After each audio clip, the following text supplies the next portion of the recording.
Welcome, fellow creatures of the night, to this meeting of the Midnight Culture Club.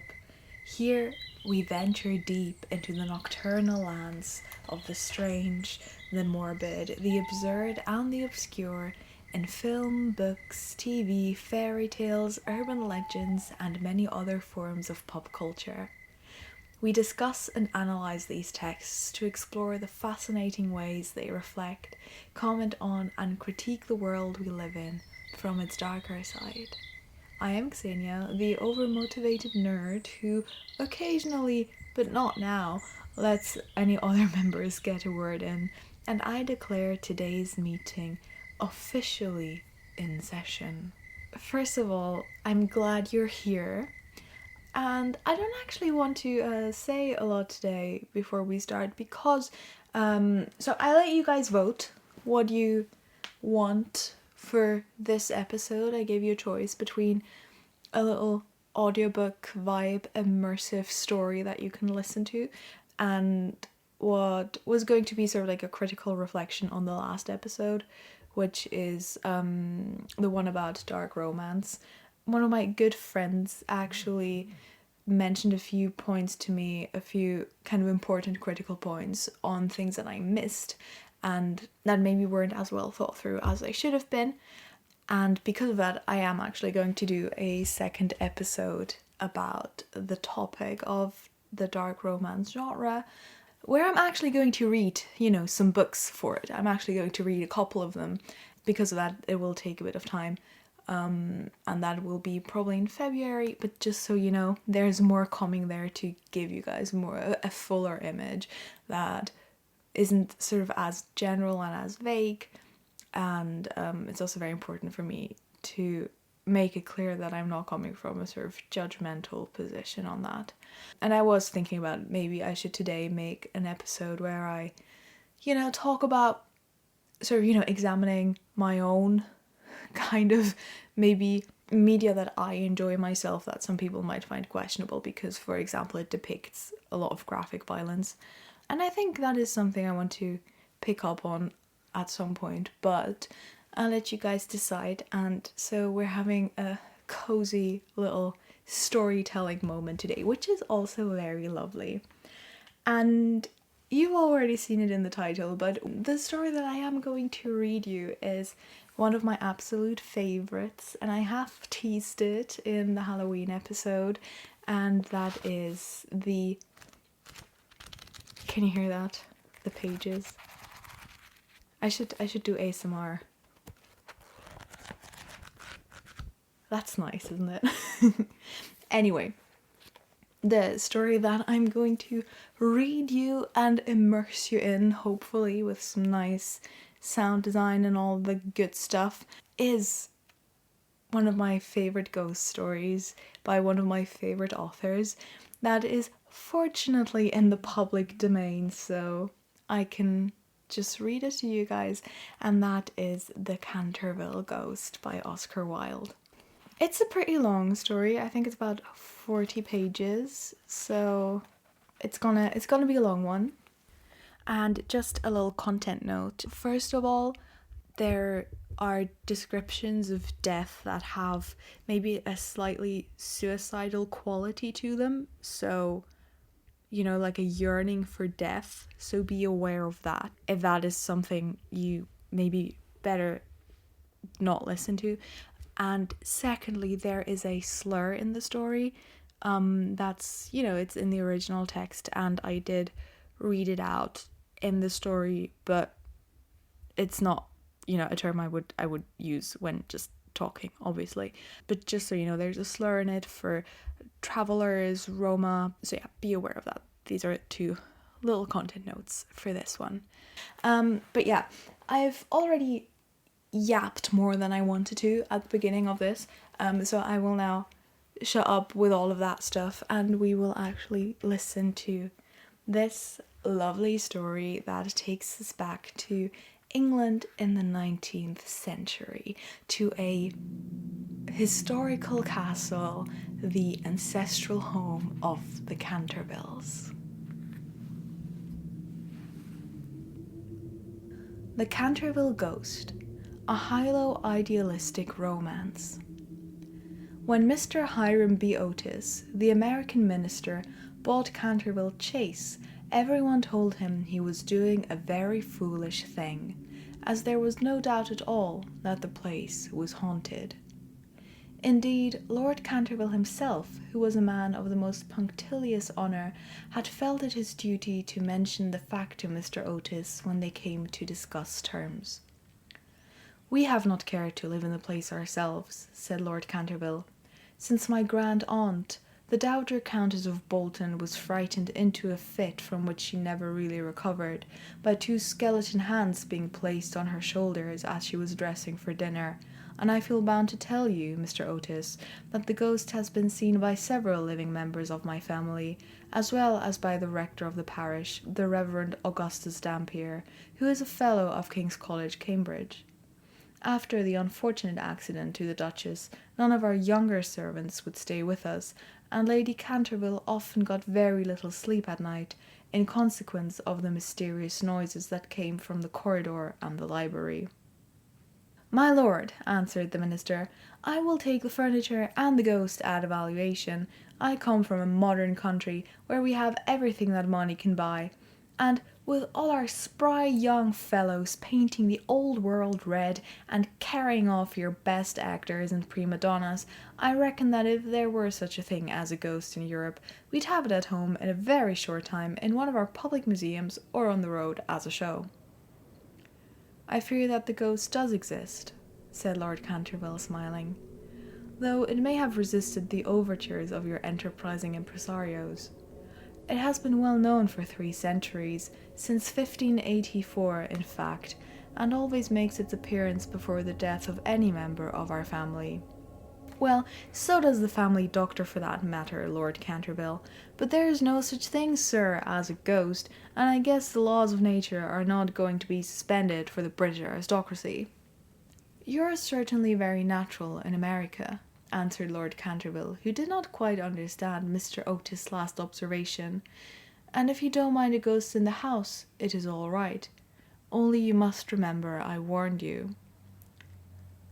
A few weeks after this, the purchase was concluded, and at the close of the season, the minister and his family went down to Canterville Chase. Mr. Otis, who, as Miss Lucretia R. Tappan of West 53rd Street, had been a celebrated New York belle, was now a very handsome middle-aged woman, with fine eyes and a superb profile.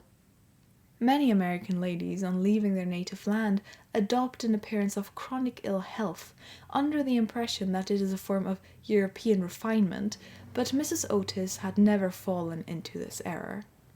She had a magnificent constitution and a really wonderful amount of animal spirits. Indeed, in many respects she was quite English, and was an excellent example of the fact that we have really everything in common with America nowadays, except, of course, language. Her eldest son, christened Washington by his parents in a moment of patriotism which he never ceased to regret, was a fair-haired, rather good-looking young man who had qualified himself for American diplomacy by leading the German at the Newport Casino for 3 successive seasons, and even in London was well known as an excellent dancer. Gardenias and the peerage were his only weaknesses. Otherwise he was extremely sensible. Miss Virginia E. Otis was a little girl of 15, lithe and lovely as a fawn, and with a fine freedom in her large blue eyes. She was a wonderful Amazon, and had once raced old Bilton on her pony twice round the park, winning by a length and a half, just in front of the Achilles statue, to the huge delight of the young Duke of Cheshire, who proposed for her on the spot, and was sent back to Eton that very night by his guardians, in floods of tears. After Virginia came the twins, who were usually called the Stars and Stripes, as they were always getting swished. They were delightful boys, and with the exception of the worthy minister, the only true Republicans of the family. As Canterville Chase is 7 miles from Ascot, the nearest railway station, Mr. Otis had telegraphed for a wagonette to meet them, and they started on their drive in high spirits. It was a lovely July evening, and the air was delicate with the scent of the pine woods. Now and then they heard a wood pigeon brooding over its own sweet voice, or saw, deep in the rustling fern, the burnished breast of the pheasant. Little squirrels peered at them from the beech trees as they went by, and the rabbits scudded away through the brushwood and over the mossy knolls with their white tails in the air. As they entered the avenue of Canterville Chase, however, the sky became suddenly overcast with clouds. A curious stillness seemed to hold the atmosphere. A great flight of rooks passed silently over their heads, and before they reached the house, some big drops of rain had fallen. Standing on the steps to receive them was an old woman, neatly dressed in black silk, with a white cap and apron.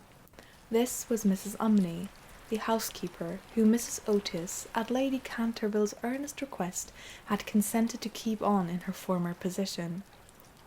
She made them each a low curtsy as they alighted, and said in a quaint, old-fashioned manner, "I bid you welcome to Canterville Chase." Following her, they passed through the fine Tudor hall into the library, a long, low room panelled in black oak, at the end of which was a large stained-glass window.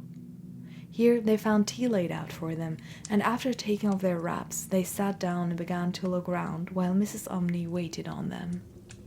Suddenly, Mrs. Otis caught sight of a dull red stain on the floor just by the fireplace, and, quite unconscious of what it really signified, said to Mrs. Umney, "I'm afraid something has been spilt there." "Yes, madam," replied the old housekeeper in a low voice. "Blood has been spilt on that spot." "How horrid!" cried Mrs. Otis. "I don't at all care for bloodstains in a sitting-room. It must be removed at once." The old woman smiled and answered in the same low, mysterious voice, "It is the blood of Lady Eleanor de Canterville, who was murdered on that very spot by her own husband, Sir Simon de Canterville, in 1575.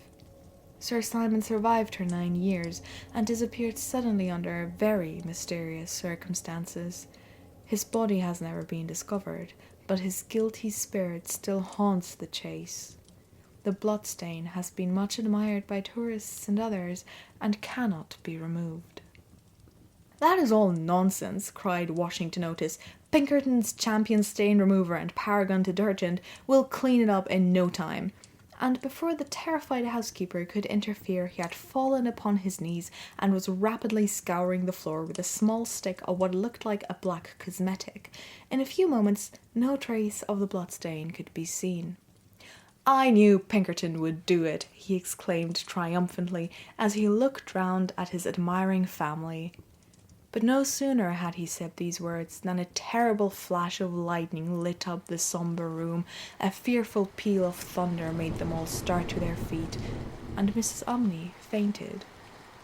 "What a monstrous climate," said the American minister calmly, as he lit a long cheroot.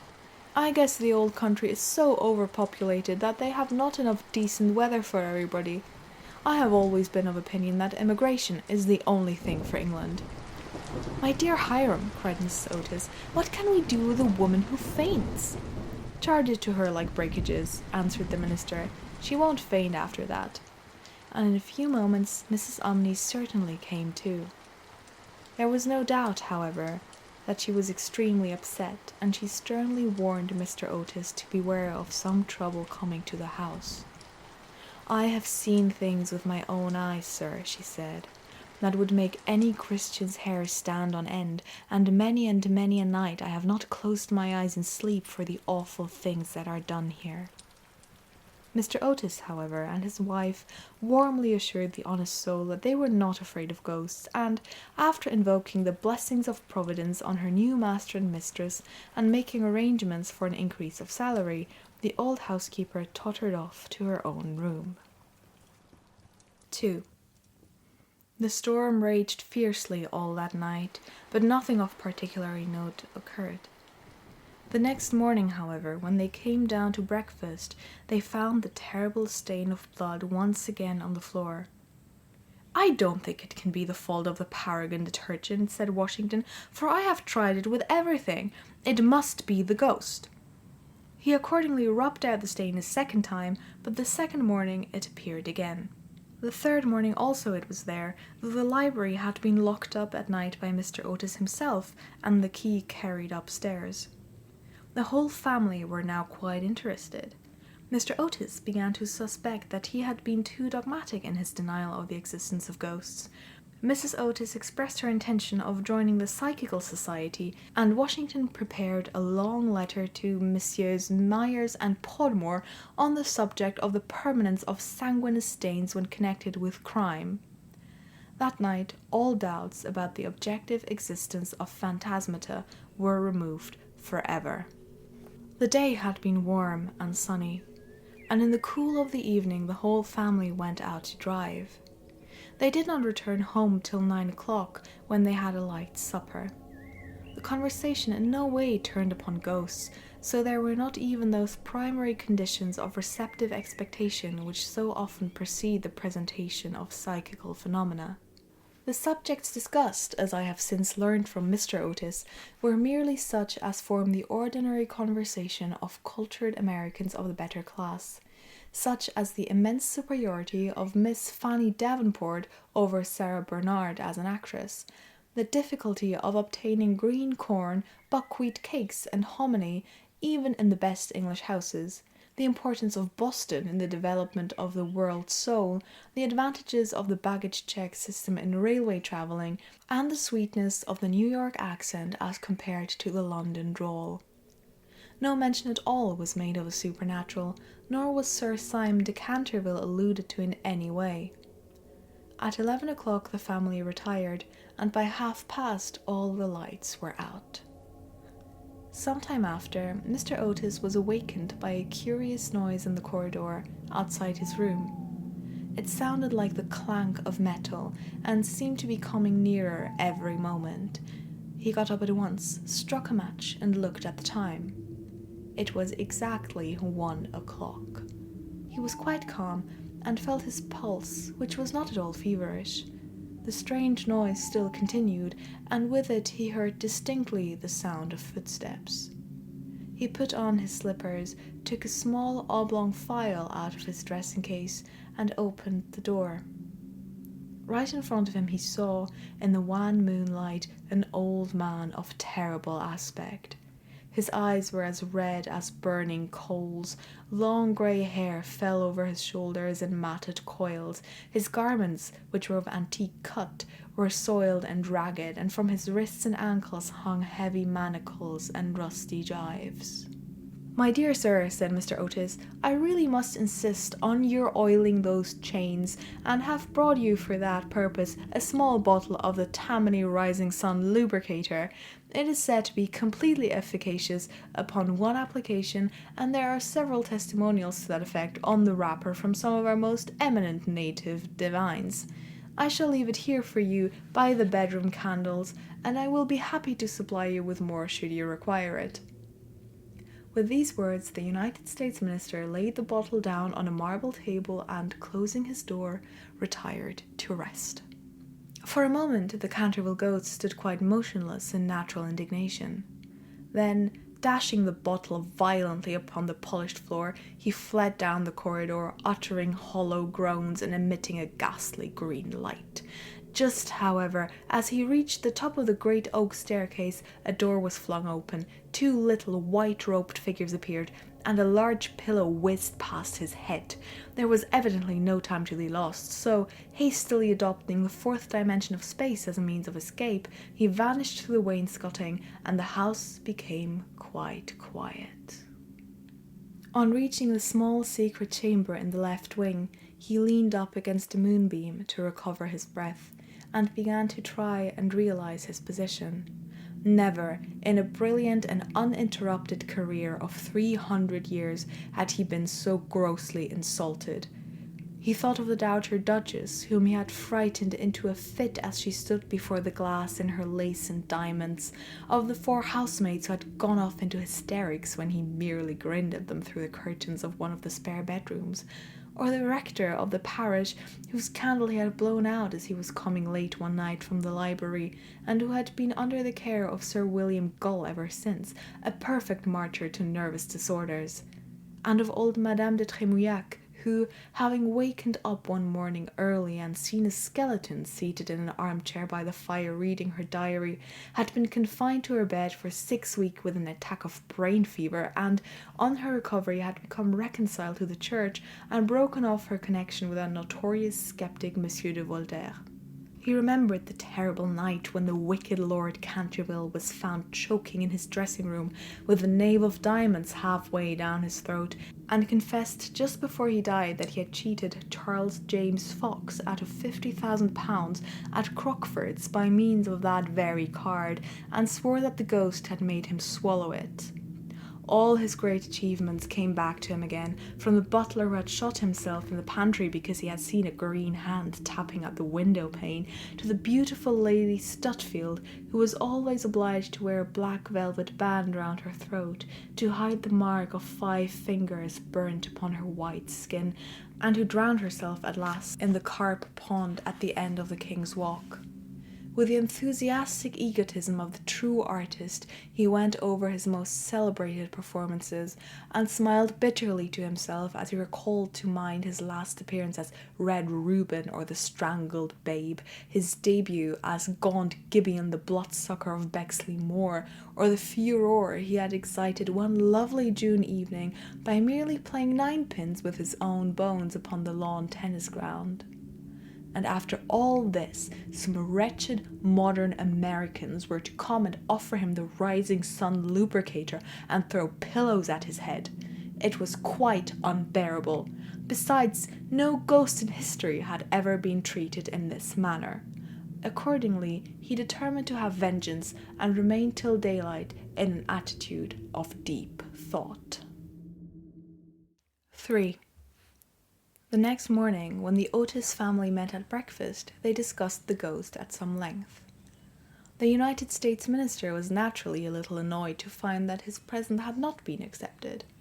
"I have no wish," he said, "to do the ghost any personal injury, and I must say that, considering the length of time he has been in the house, I don't think it is all polite to throw pillows at him," in a very just remark, at which, I am sorry to say, the twins burst into shouts of laughter. "Upon the other hand," he continued, "if he really declines to use the Rising Sun lubricator, we shall have to take his chains from him. It would be quite impossible to sleep with such a noise going on outside the bedrooms." For the rest of the week, however, they were undisturbed, the only thing that excited any attention being the continual renewal of the blood stain on the library floor. This certainly was very strange, as the door was always locked at night by Mr. Otis, and the windows kept closely barred. The chameleon-like colour, also, of the stain excited a good deal of comment. Some mornings it was a dull, almost Indian red, then it would be vermilion, then a rich purple, and once when they came down for family prayers, according to the simple rites of the Free American Reformed Episcopalian Church, they found it a bright emerald green. These kaleidoscopic changes naturally amused the party very much, and bets on the subject were freely made every evening. The only person who did not enter into the joke was little Virginia, who, for some unexplained reason, was always a good deal distressed at the sight of the bloodstain, and very nearly cried the morning it was emerald green. The second appearance of the ghost was on Sunday night. Shortly after they had gone to bed, they were suddenly alarmed by a fearful crash in the hall. Rushing downstairs, they found that a large suit of old armour had become detached from its stand and had fallen on the stone floor, while, seated in a high-backed chair, was the Canterville Ghost, rubbing his knees with an expression of acute agony on his face. The twins, having brought their pea-shooters with them, at once discharged 2 pellets on him, with that accuracy of aim which can only be attained by long and careful practice on a writing master, while the United States minister covered him with his revolver and called upon him, in accordance with Californian etiquette, to hold up his hands. The ghost started with a wild shriek of rage and swept through them like a mist, extinguishing Washington Otis's candle as he passed, and so leaving them all in total darkness. On reaching the top of the staircase, he recovered himself and determined to give his celebrated peal of demoniac laughter. This he had on more than one occasion found extremely useful. It was said to have turned Lord Raker's wig grey in a single night, and had certainly made 3 of Lady Canterville's French governesses give warning before their month was up. He accordingly laughed his horrible laugh till the old vaulted roof rang and rang again, but hardly had the fearful echo died away when a door opened, and Mrs. Otis came out in a light blue dressing gown. "I'm afraid you are far from well," she said, "and have brought you a bottle of Dr. Double's tincture. If it is indigestion, you will find it a most excellent remedy."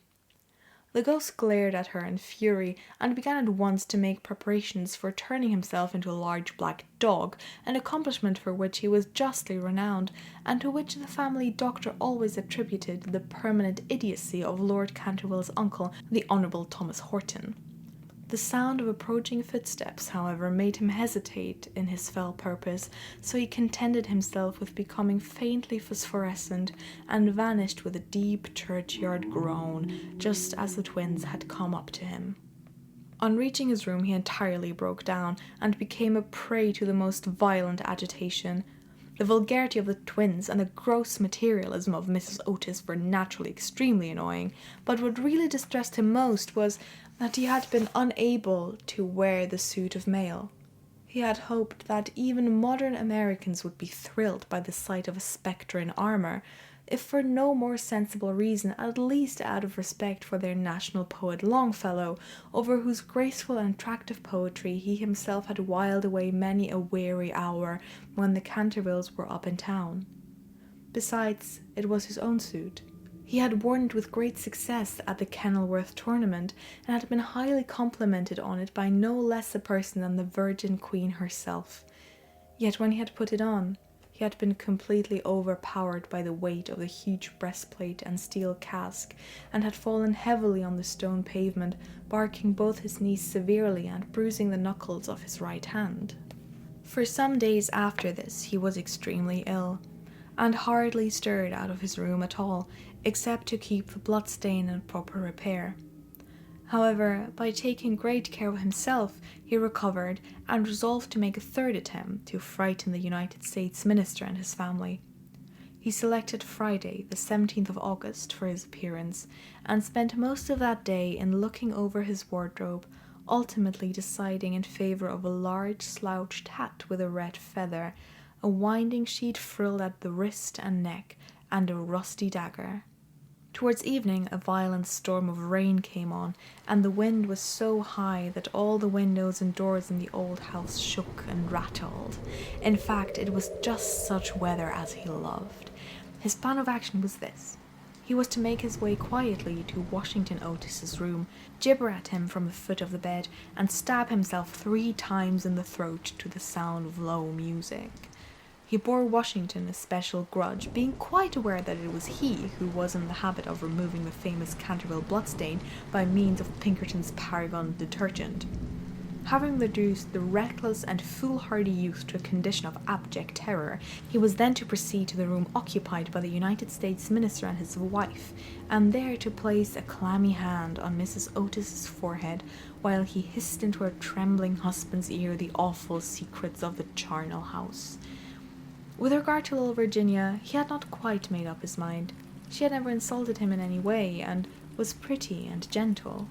A few hollow groans from the wardrobe, he thought, would be more than sufficient, or, if that failed to wake her, he might grabble at the counterpane with palsy-twitching fingers. As for the twins, he was quite determined to teach them a lesson. The first thing to be done was, of course, to sit upon their chests, so as to produce the stifling sensation of nightmare.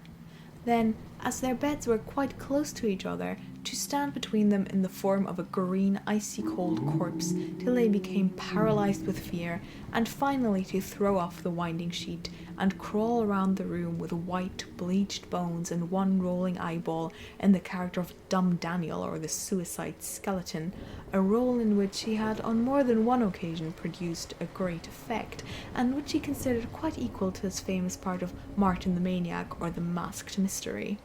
At 10:30 he heard the family going to bed.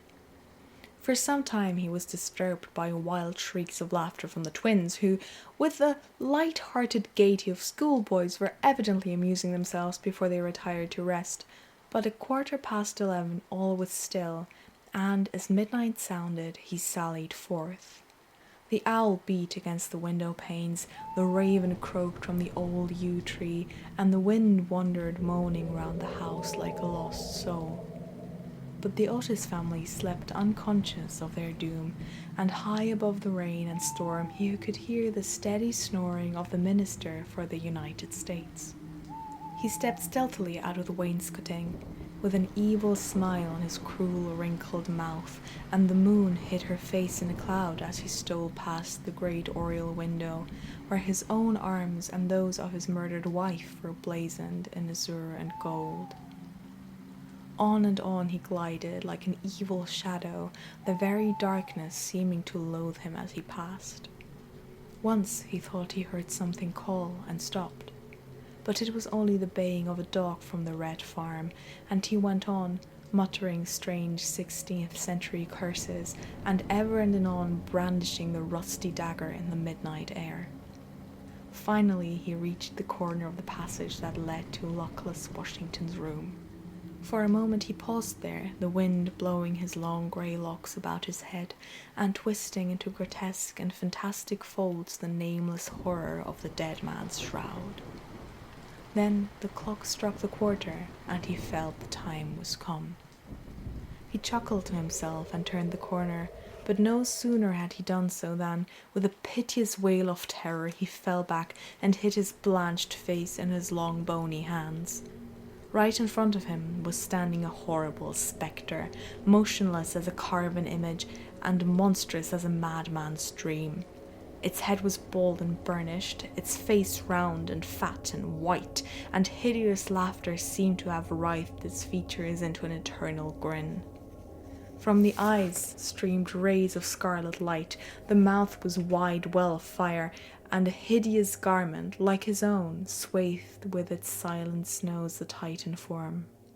On its breast was a placard with strange writing in antique characters, some scroll of shame it seemed, some record of wild sins, some awful calendar of crime, and with its right hand it bore aloft a falchion of gleaming steel.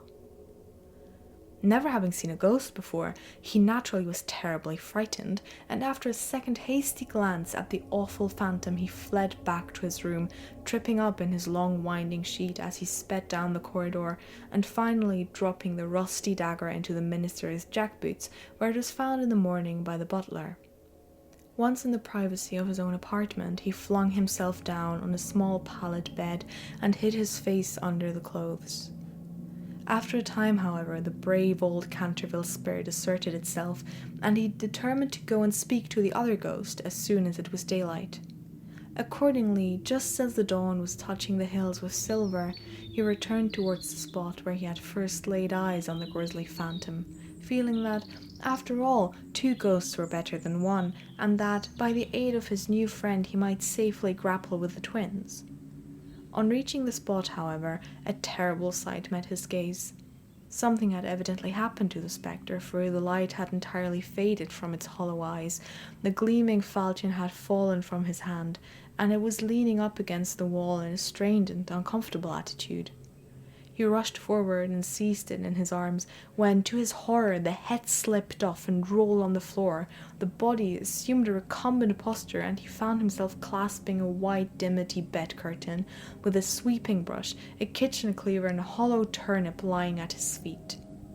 Unable to understand this curious transformation, he clutched the placard with feverish haste, and there, in the grey morning light, he read these fearful words: "Ye Otis Ghost, ye only true and original spook, beware of ye imitations, all others are counterfeit." The whole thing flashed across him. He had been tricked, foiled, and outwitted. The old Canterville look came into his eyes. He ground his toothless gums together, and raising his withered hands high above his head swore, according to the picturesque phraseology of the antique school, that when Chanticleer had sounded twice his merry horn, deeds of blood would be wrought, and murder walk abroad with silent feet. Hardly had he finished this awful oath when, from the red-tiled roof of a distant homestead, a cock crew. He laughed a long, low, bitter laugh and waited. Hour after hour he waited, but the cock, for some strange reason, did not crow again. Finally, at 7:30, the arrival of the housemaids made him give up his fearful vigil, and he stalked back to his room, thinking of his vain oath and baffled purpose. There he consulted several books of ancient chivalry, of which he was exceedingly fond, and found that on every occasion on which this oath had been used, Chanticleer had always crowed a second time. "Perdition seize the naughty fowl," he muttered. "I have seen the day when, with my stout spear, I would have run him through the gorge, and made him crow for me, and 'twere in death." He then retired to a comfortable lead coffin, and stayed there till evening. 4. The next day the ghost was very weak and tired. The terrible excitement of the last 4 weeks was beginning to have its effects. His nerves were completely shattered, and he started at the slightest noise. For 5 days he kept his room, and at last made up his mind to give up the point of the bloodstain on the library floor. If the Otis family did not want it, they clearly did not deserve it. They were evidently people on a low, material plane of existence and quite incapable of appreciating the symbolic value of sensuous phenomena. The question of phantasmic apparitions and the development of astral bodies was of course quite a different matter, and really not under his control. It was his solemn duty to appear in the corridor once a week, and to gibber from the large oriel window on the 1st and 3rd Wednesdays in every month, and he did not see how he could honourably escape from his obligations. It is quite true that his life had been very evil, but upon the other hand, he was most conscientious on all things connected with the supernatural. For the next 3 Saturdays, accordingly, he traversed the corridor as usual between midnight and 3 o'clock, taking every possible precaution against being either heard or seen. He removed his boots, trod as lightly as possible on the old worm-eaten boards, wore a large velvet cloak, and was careful to use the rising sun lubricator for oiling his chains. I am bound to acknowledge that it was with a good deal of difficulty that he brought himself to adopt this last mode of protection. However, one night, while the family were at dinner, he slipped into Mr. Otis's bedroom and carried off the bottle. He felt a little humiliated at first, but afterwards was sensible enough to see that there was a great deal to be said for the invention, and to a certain degree it served his purpose. Still, in spite of everything, he was not left unmolested. Strings were continually being stretched across the corridor, over which he tripped in the dark, and on one occasion, while dressed for the part of Black Isaac or the huntsman of Hogley Woods, he met with a severe fall, through treading on a butter slide which the twins had constructed from the entrance of the tapestry chamber to the top of the oak staircase. This last insult so enraged him that he resolved to make one final effort to assert his dignity and social position, and determined to visit the insolent young Etonians the next night in his celebrated character of Reckless Rupert or the Headless Earl. He had not appeared in this disguise for more than 70 years, in fact, not since he had so frightened pretty Lady Barbara Modish by means of it that she suddenly broke off her engagement with the present Lord Canterville's grandfather, and ran away to Gretna Green with handsome Jack Castletown, declaring that nothing in the world would induce her to marry into a family that allowed such a horrible phantom to walk up and down the terrace at twilight. Poor Jack was afterwards shot in a duel by Lord Canterville on Wandsworth Common, and Lady Barbara died of a broken heart at Turnbridge Wells before the year was out, so in every way it had been a great success. It was, however, an extremely difficult make-up, if I may use such a theatrical expression in connection with one of the greatest mysteries of the supernatural, or, to employ a more scientific term, the higher natural world. and it took him fully 3 hours to make his preparations. At last, everything was ready, and he was very pleased with his appearance. The big leather riding boots that went with the dress were just a little too large for him, and he could only find one of the 2 horse pistols, but on the whole he was quite satisfied, and at 1:15 he glided out of the wainscoting and crept down the corridor. On reaching the room occupied by the twins, which I should mention was called the Blue Bedchamber on account of the colour of its hangings, he found the door just ajar. Wishing to make an effective entrance, he flung it wide open, when a heavy jug of water fell right down on him, wetting him to the skin, and just missing his left shoulder by a couple of inches. At the same moment he heard stifled shrieks of laughter proceeding from the 4-post bed. The shock to his nervous system was so great that he fled back to his room as hard as he could, and the next day he was laid up with a severe cold. The only thing that at all consoled him in the whole affair was the fact that he had not brought his head with him, for had he done so, the consequences might have been very serious. He now gave up all hope of ever frightening this rude American family, and he contented himself, as a rule, with creeping about the passages in list slippers, with a thick red muffler around his throat for fear of draughts, and a small arquebuse in case he should be attacked by the twins. The final blow he received occurred on the 19th of September. He had gone downstairs to the great entrance hall, feeling sure that there, at any rate, he would be quite unmolested, and was amusing himself by making satirical remarks on the large Saroni photographs of the United States minister and his wife, which had now taken the place of the Canterville family pictures. He was simply but neatly clad in a long shroud, spotted with churchyard mould, had tied up his jaw with a string of yellow linen, and carried a small lantern and a sexton's spade. In fact, he was dressed for the character of Jonas the Graveless, or the corpse snatcher of Chertsey Barn, one of his most remarkable impersonations, and one which the Cantervilles had every reason to remember, as it was the real origin of their quarrel with their neighbour, Lord Rufford. It was about 2:15 in the morning, and, as far as he could ascertain, no one was stirring. As he was strolling towards the library, however, to see if there were any traces left of the bloodstain, suddenly there leaped out on him from a dark corner 2 figures, who waved their arms wildly above their heads and shrieked out "Boo!" in his ear.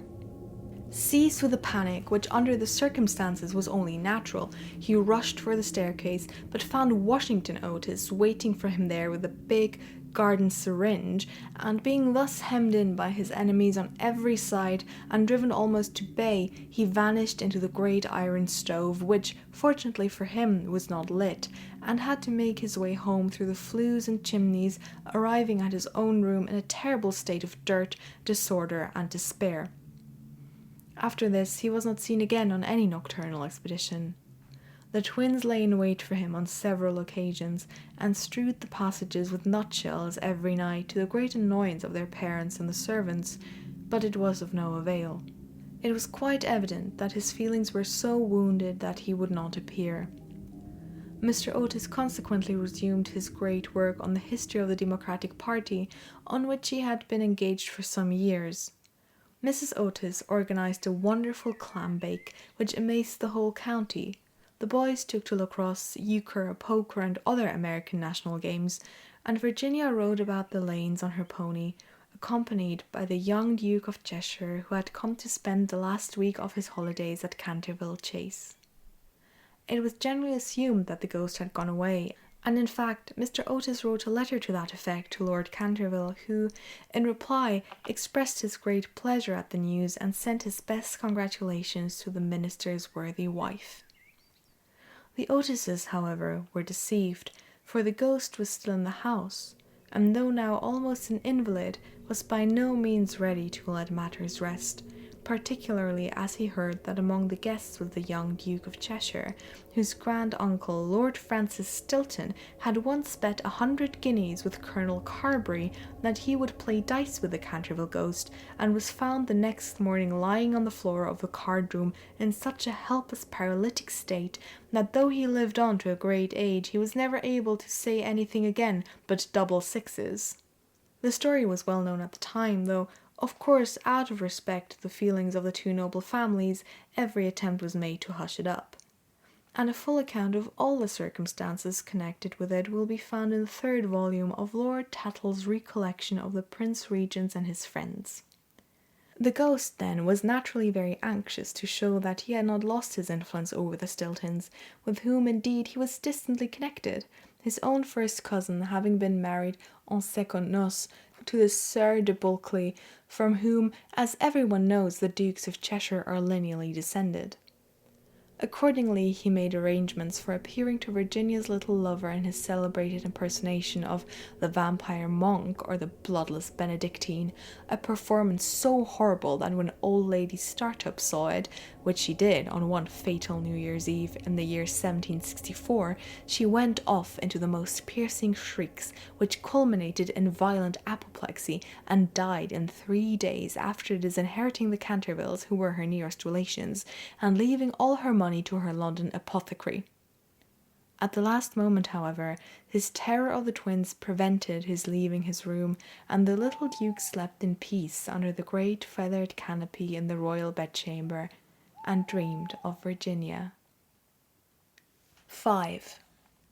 A few days after this, Virginia and her curly-haired cavalier went out riding on Brockley Meadows, where she tore her habit so badly in getting through a hedge that, on their return home, she made up her mind to go up by the back staircase so as not to be seen. As she was running past the tapestry chamber, the door of which happened to be open, she fancied she saw someone inside, and thinking it was her mother's maid, who sometimes used to bring her work there, looked in to ask her to mend her habit. To her immense surprise, however, it was the Canterville Ghost himself. He was sitting by the window, watching the ruined gold of the yellowing trees fly through the air and the red leaves dancing madly down the long avenue. His head was leaning on his hand, and his whole attitude was one of extreme depression. Indeed, so forlorn and so much out of repair did he look that little Virginia, whose first idea had been to run away and lock herself in her room, was filled with pity and determined to try and comfort him. So light was her footfall, and so deep his melancholy, that he was not aware of her presence till she spoke to him. "I'm so sorry for you," she said, "but my brothers are going back to Eton tomorrow, and then, if you behave yourself, no one will annoy you." "It is absurd asking me to behave myself," he answered, looking round in astonishment at the pretty little girl who had ventured to address him. "Quite absurd. I must rattle my chains and groan through keyholes and walk about at night, if that is what you mean. It is my only reason for existing." "It is no reason at all for existing, and you know you have been very wicked. Mrs. Umney told us the first day we arrived here that you had killed your wife." "Well, I quite admit it," said the ghost petulantly, "but it was a purely family matter and concerned no one else." "It is very wrong to kill anyone," said Virginia, who at times had a sweet Puritan gravity, caught from some old New England ancestor. "Oh, I hate cheap severity of abstract ethics. My wife was very plain, never had my ruffs properly starched, and knew nothing about cookery. Why, there was a buck I had shot in Hogley Woods, a magnificent pricket, and do you know how she had it sent up to table? However, it is no matter for now, for it is all over, and I don't think it was very nice of her brothers to starve me to death, though I did kill her." "Starve you to death? Oh, Mr. Ghost, I mean Sir Simon, are you hungry? I have a sandwich in my case. Would you like it?" "No, thank you. I never eat anything now, but it is very kind of you all the same, and you are much nicer than the rest of your horrid, rude, vulgar, dishonest family." "Stop!" cried Virginia, stamping her foot. "It is you who are rude and horrid and vulgar, and as for dishonesty, you know you stole the paints out of my box to try and furbish up that ridiculous bloodstain in the library.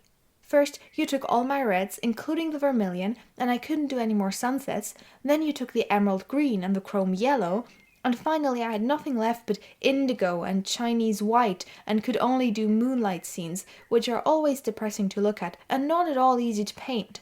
I never told on you, though I was very much annoyed, and it was most ridiculous, the whole thing, for who ever heard of emerald green blood?" "Well, really," said the ghost, rather meekly, What was I to do? It is a very difficult thing to get real blood nowadays, and as your brother began it all with his paragon detergent, I certainly saw no reason why I should not have your paints. As for colour, that is always a matter of taste. The Cantervilles have blue blood, for instance, the very bluest in England, but I know you Americans don't care for things of this kind. You know nothing about it, and the best thing you can do is to emigrate and improve your mind. My father will be only too happy to give you a free passage, and though there is a heavy duty on spirits of every kind, there will be no difficulty about the custom house, as the officers are all Democrats. Once in New York, you are sure to be a great success. I know lots of people there who would give $100,000 to have a grandfather, and much more than that to have a family ghost. I don't think I should like America. I suppose because we have no ruins and no curiosities, said Virginia satirically. No ruins, no curiosities, answered the ghost. You have your navy and your manners. Good evening. I will go and ask Papa to get the twins an extra week's holiday. Please don't go, Miss Virginia, he cried. I am so lonely and so unhappy, and I really don't know what to do. I want to go to sleep, and I cannot. That's quite absurd. You have merely to go to bed and blow out the candle. It is very difficult sometimes to keep awake, especially at church, but there is no difficulty at all about sleeping. Why, even babies know how to do that, and they are not very clever. I have not slept for 300 years, he said sadly, and Virginia's blue eyes opened in wonder. For 300 years I have not slept, and I am so tired. Virginia grew quite grave, and her little lips trembled like rose leaves. She came toward him, and kneeling down at his side, looked up into his old, withered face. Poor, poor ghost, she murmured. Have you no place where you can sleep? Far away beyond the pine woods, he answered in a low, dreamy voice. There is a little garden. There the grass grows long and deep. There are the white great stars of the hemlock flower. There the nightingale sings all night long. All night long he sings, and the cold crystal moon looks down on the yew tree, spreads out its giant arms over the sleepers. Virginia's eyes grew dim with tears, and she hid her face in her hands. You mean the garden of death, she whispered. Yes, death. Death must be so beautiful. To be in the soft brown earth, with the grasses waving above one's head, and listen to silence. To have no yesterday and no tomorrow. To forget time, to forgive life, to be at peace. You can help me. You can open for me the portals to death's house, for love is always with you, and love is stronger than death is. Virginia trembled. A cold shudder ran through her, and for a few moments there was silence. She felt as if she was in a terrible dream. Then the ghost spoke again, and his voice sounded like the sighing of the wind.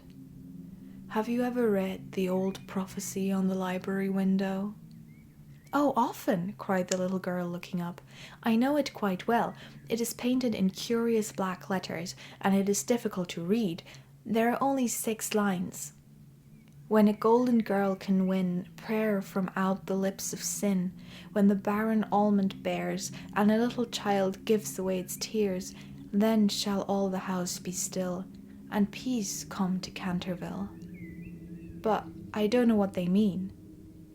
They mean, he said sadly, that you must weep with me for my sins, because I have no tears, and pray with me for my soul, because I have no faith, and then, if you have always been sweet and good and gentle, the angel of death will have mercy on me.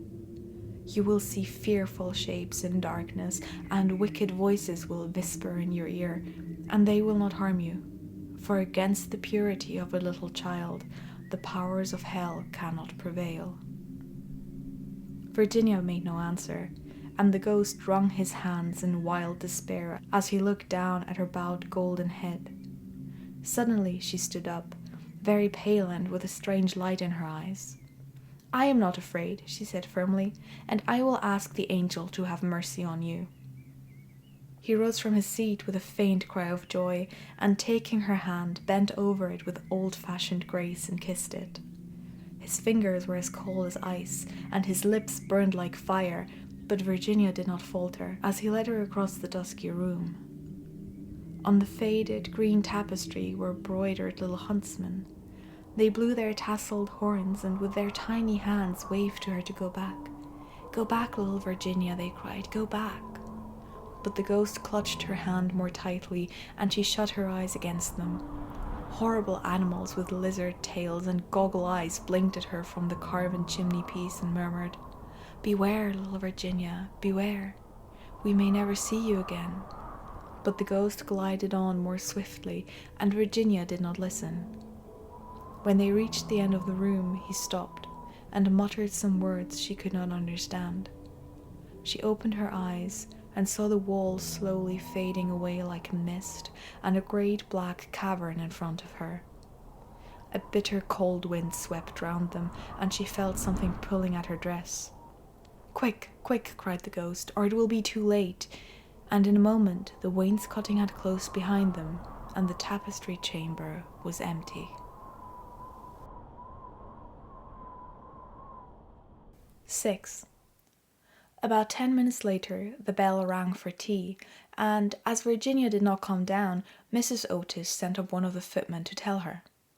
After a little time he returned and said that he could not find Miss Virginia anywhere. As she was in the habit of going out to the garden every evening to get flowers for the dinner table, Mrs. Otis was not at all alarmed at first, but when 6 o'clock struck and Virginia did not appear, she became really agitated and sent the boys out to look for her, while she herself and Mr. Otis searched every room in the house. At 6:30 the boys came back and said that they could find no trace of their sister anywhere. They were all now in the greatest state of excitement and did not know what to do, when Mr. Otis suddenly remembered that, some few days before, he had given a band of gypsies permission to camp in the park. He accordingly at once set off for Blackfell Hollow, where he knew they were, accompanied by his eldest son and 2 other farm servants. The little Duke of Cheshire, who was perfectly frantic with anxiety, begged hard to be allowed to go too, but Mr. Otis would not allow him, as he was afraid there might be a scuffle. On arriving at the spot, however, he found that the gypsies had gone, and it was evident that their departure had been rather sudden, as the fire was still burning and some plates were lying on the grass. Having sent off Washington and the 2 men to scour the district, he ran home and dispatched telegrams to all the police inspectors in the country, telling them to look out for a little girl who had been kidnapped by tramps or gypsies. He then ordered his horse to be brought round, and after insisting on his wife and the 3 boys sitting down to dinner, rode off down the Ascot Road with a groom. He had hardly, however, gone a couple of miles when he heard somebody galloping after him, and, looking round, saw the little Duke coming up on his pony, with his face very flushed and no hat. "I'm awfully sorry, Mr. Otis," gasped out the boy, "but I can't eat any dinner as long as Virginia is lost. Please don't be angry with me. If you had let us be engaged last year, there would never have been all this trouble. You won't send me back, will you? I can't go, I won't go." The minister could not help smiling at the handsome young scapegrace, and was a good deal touched at his devotion to Virginia. So leaning down from his horse, he patted him kindly on the shoulder and said, "Well, Cecil, if you won't go back, I suppose you must come with me, but I must get you a hat at Ascot."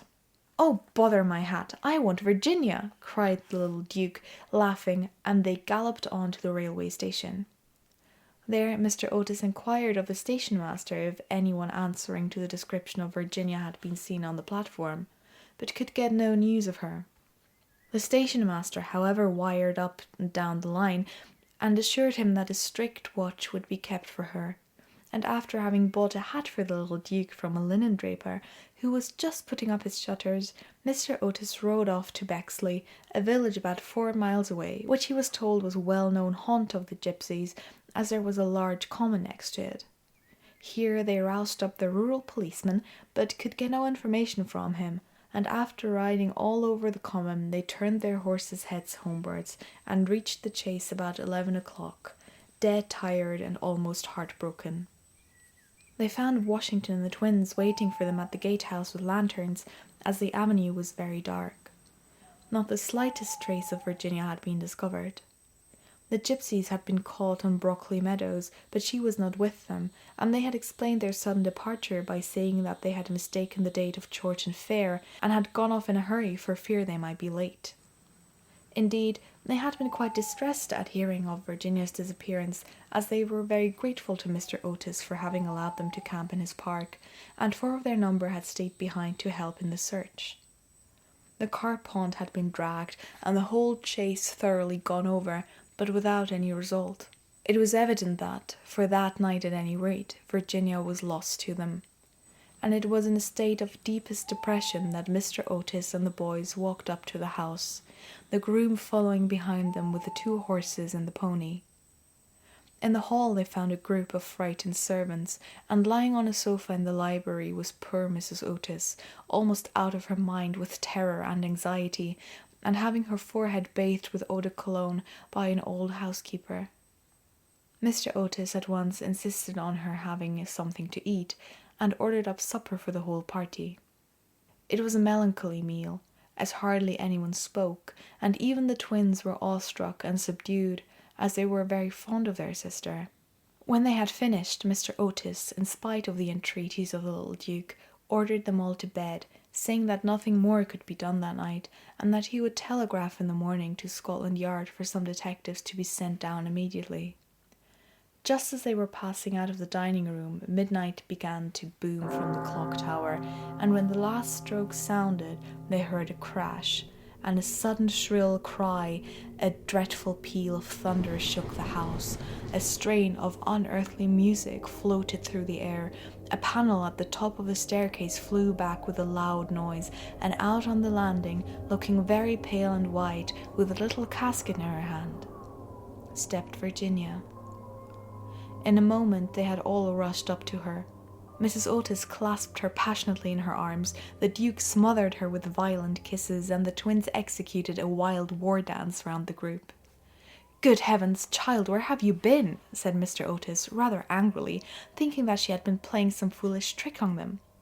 "Cecil and I have been riding all over the country looking for you, and your mother has been frightened to death. You must never play these practical jokes any more." "Except on the ghost, except on the ghost," shrieked the twins as they capered about. "My own darling, thank God you are found. You must never leave my side again," murmured Mrs. Otis, as she kissed the trembling child and smoothed the tangled gold of her hair. "Papa," said Virginia quietly, "I have been with the ghost. He is dead, and you must come and see him. He had been very wicked, but he was really sorry for all that he had done, and he gave me this box of beautiful jewels before he died." The whole family gazed at her in mute amazement, but she was quite grave and serious, and turning round she led them through the opening in the wainscoting down a narrow secret corridor, Washington following with a lighted candle, which he had caught up from the table. Finally they came to a great oak door studded with rusty nails. When Virginia touched it, it swung back on its heavy hinges, and they found themselves in a little low room with a vaulted ceiling and one tiny grated window. Embedded in the wall was a huge iron ring, and chained to it was a gaunt skeleton that was stretched out at full length on the stone floor, and seemed to be trying to grasp with its long fleshless fingers at an old-fashioned trencher and ewer that were placed just out of its reach. The jug had evidently been once filled with water, as it was covered inside with green mould. There was nothing on the trencher but a pile of dust. Virginia knelt down beside the skeleton and, folding her little hands together, began to pray silently, while the rest of the party looked on in wonder at the terrible tragedy whose secret was now disclosed to them. "Hello!" suddenly exclaimed one of the twins, who had been looking out the window to try and discover in what wing of the house that room was situated. "Hello! The old withered almond tree has blossomed. I can see the flowers quite plainly in the moonlight." "God has forgiven him," said Virginia gravely, as she rose to her feet and a beautiful light seemed to illuminate her face. "What an angel you are!" cried the young Duke, and he put his arm around her neck and kissed her. 7. 4 days after these curious incidents, a funeral started from Canterville Chase at about 11 o'clock at night. The hearse was drawn by 8 black horses, each of which carried on its head a great tuft of nodding ostrich plumes, and the leaden coffin was covered by a rich purple pall, on which was embroidered in gold the Canterville coat of arms. By the side of the hearse and the coaches walked the servants with lighted torches, and the whole procession was wonderfully impressive. Lord Canterville was the chief mourner, having come up especially from Wales to attend the funeral, and sat in the first carriage along with little Virginia. Then came the United States Minister and his wife, then Washington, and the 3 boys, and in the last carriage was Mrs. Umney.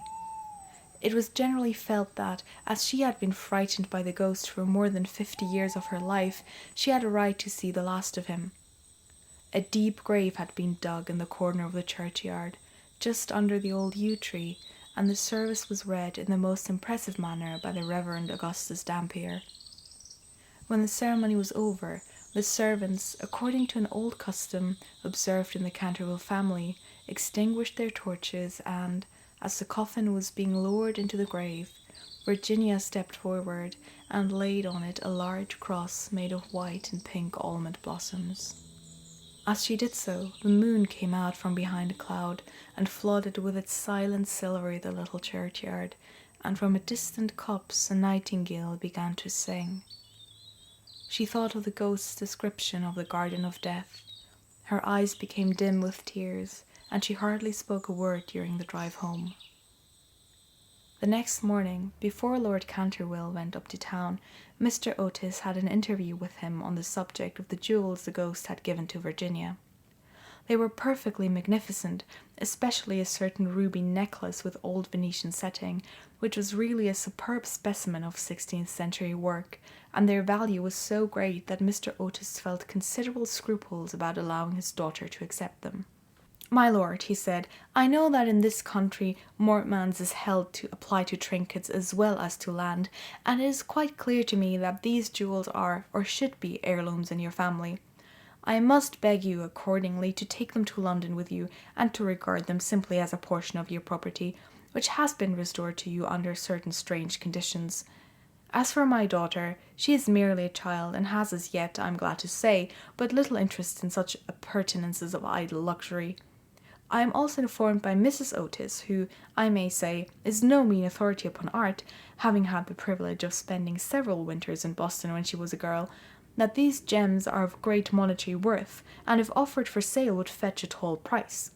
Under these circumstances, Lord Canterville, I feel sure that you will recognize how impossible it would be for me to allow them to remain in the possession of any member of my family, and indeed all such vain gauds and toys, however suitable or necessary to the dignity of the British aristocracy, would be completely out of place among those who have been brought up on the severe and, I believe, immortal principles of republican simplicity. Perhaps I should mention that Virginia is very anxious that you should allow her to retain the box, as a memento of your unfortunate but misguided ancestor.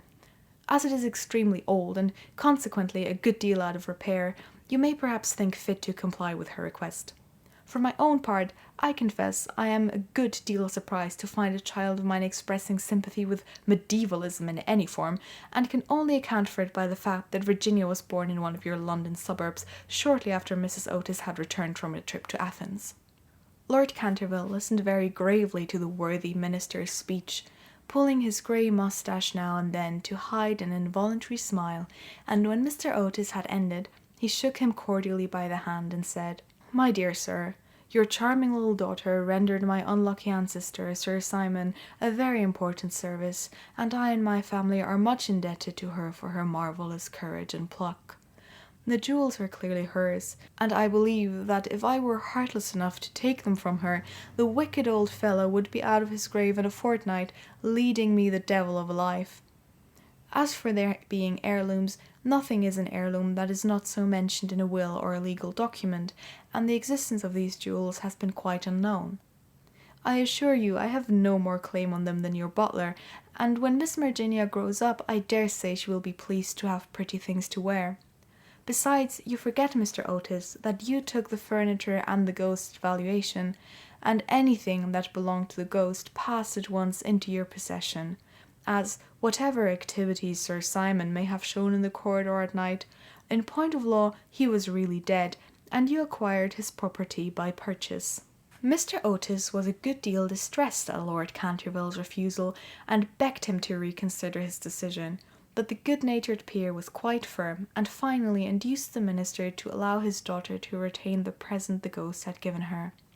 And when in the spring of 1890 the young Duchess of Cheshire was presented at the Queen's first drawing-room on the occasion of her marriage, her jewels were the universal theme of admiration. For Virginia received the coronet, which is the reward of all good little American girls, and was married to her boy lover as soon as she came of age. They were both so charming, and they loved each other so much, that everyone was delighted at the match, except the old Marchioness of Dumbleton, who had tried to catch the Duke for one of her 7 unmarried daughters, and had given no less than 3 expensive dinner parties for that purpose, and, strange to say, Mr. Otis himself.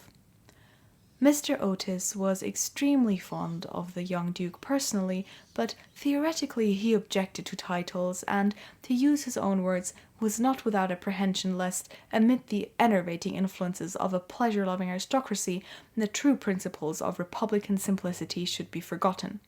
His objections, however, were completely overruled, and I believe that when he walked up the aisle of St. George's, Hanover Square, with his daughter leaning on his arm, there was not a prouder man in the whole length and breadth of England. The Duke and Duchess, after the honeymoon was over, went down to Canterville Chase, and on the day after their arrival they walked over in the afternoon to the lonely churchyard by the pine woods. There had been a great deal of difficulty at first about the inscription on Sir Simon's tombstone, but finally it had been decided to engrave on it simply the initials of the old gentleman's name, and the verse from the library window. The Duchess had brought with her some lovely roses, which she strewed upon the grave, and after they had stood by it for some time, they strolled into the ruined chancel of the old abbey. There the Duchess sat down on a fallen pillar, while her husband lay at her feet smoking a cigarette and looking up at her beautiful eyes. Suddenly he threw his cigarette away, took hold of her hand, and said to her, "Virginia, a wife should have no secrets from her husband." "Dear Cecil, I have no secrets from you." "Yes, you have," he answered smilingly.